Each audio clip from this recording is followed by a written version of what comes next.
So eventually, you follow it through the Egyptian culture, and you find that it is removed from that culture by a high priest that eventually realized that he is not Egyptian, but that he is actually born from Jewish descendants, and his name is Moses.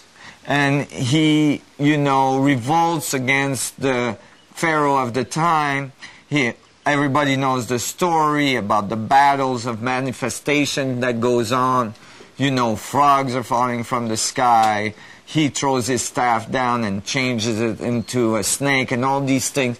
And then eventually he wins that battle of manifestation that might be related to being able to use this technology. Who can use it the best? And then he wins this, and the Pharaohs allow him to leave, and with his tribes of Israel. And he takes off, but being the highest priest in Egypt, he has access to this object. And what I believe, and it's clear in the Bible when you read it, as he's going to the Red Sea, he is following something very specific. This pillar of cloud and this pillar of light at night that he's following towards the Red Sea. I believe he actually takes off with the object, which is not what the high priest expected and the Pharaoh expected. So the Pharaoh realized he's taken off with this object. He gets upset about it, turns around and chases after him. In the Bible, it just says that he had a change of heart. I believe that it's because he realized that Moses left with this very powerful object. Moses goes towards the Red Seas following this object, and then it's said that he lifts his staff and the Red Sea opens. But if you actually read in the Bible much later, there's another instance where water is separated, and that is when the crossing of the Jordan occurs. And it's in the section where Joshua is now in charge of the tribes of Israel. And in this instant, it is much clearer. There's much more detail on how it's done. And it's clear, and if you read it, that the Ark of the Covenant of God was used to open the Jordan. And in the paragraphs where it talks about it, it says, "And it shall be said that the Jordan was open as the Red Sea was opened by Moses." And saying that the same forces were used to open the Red Sea before. And that means that the power of the ark is not the box object that's described in the Bible as being built at the foot of Mount Sinai after crossing the Red Sea, but the power is something that was an object that was taken out of Egypt, and eventually that needed to be placed in some kind of protective device that is described as the box-like object covered in gold on the outside and covered in gold on the inside, which is basically a large capacitor, right? Which a capacitor is a device that holds energy and that could, in this case, shield the energy.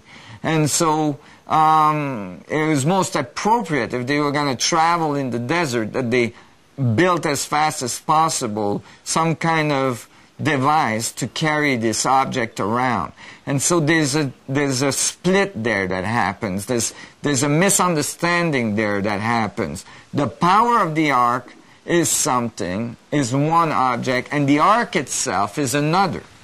And the power of the ark, I believe, came right out of Egypt, which came prior to that, right out of the evolution of Atlantis. And that's why Plato, by getting information from the high priest of Egypt, got information about Atlantis.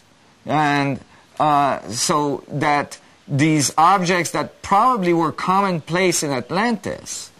Only a few was left after the Great Flood, after the Great Catastrophe. And these objects were found to be left both in Egypt, in South America, in the Mexican region, and so on.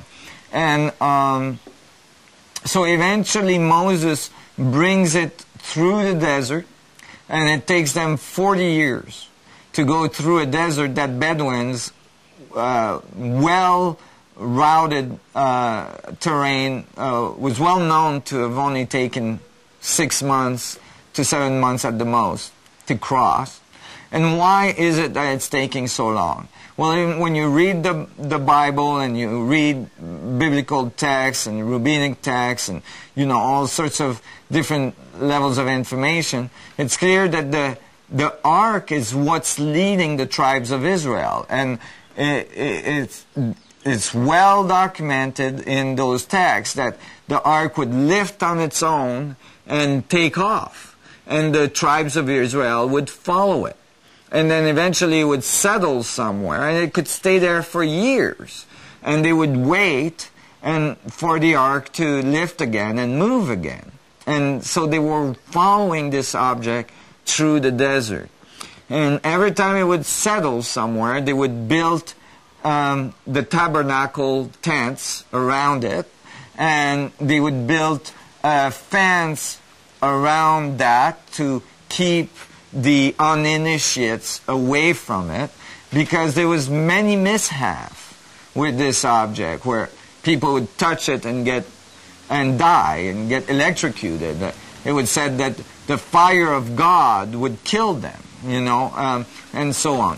So you can imagine the complexity, and you can imagine the difficulty it is to decode what was being said at the time, because you're dealing with people that probably didn't have concepts of technology.